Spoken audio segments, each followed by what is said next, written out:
whether or not you know Geely, you probably know one of Geely's brands. Among them, Volvo, Lotus, Polestar, Zeekr.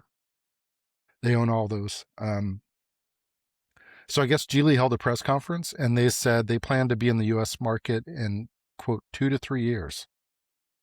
So, Presumably yeah. with not like, they're not talking about the brands that are already here. Presumably they're talking about, so are we getting the Zeekr, what is it, 001?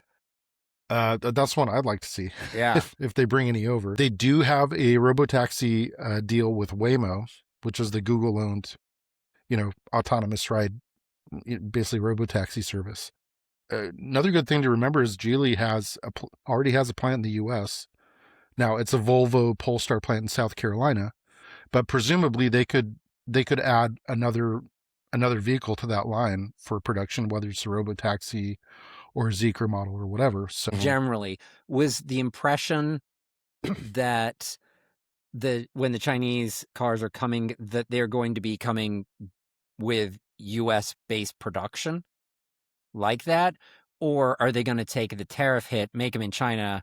And I mean, the reality is, when you look at the price of a lot of Chinese based EVs, Chinese made mhm, EVs, and then you mhm. do the conversion to US dollars, they could take a huge tariff hit and still be decently competitive price wise. Yeah, I guess it really depends on how eager the companies are to get into the US market. I would say Geely is the best positioned because they already have a manufacturing footprint, whereas like BYD, Xpeng, NIO, all that, if they wanted to circumvent the tariffs, they would have to set up US manufacturing somehow, either buy an existing plant and refurbish it or do a greenfield plant from scratch.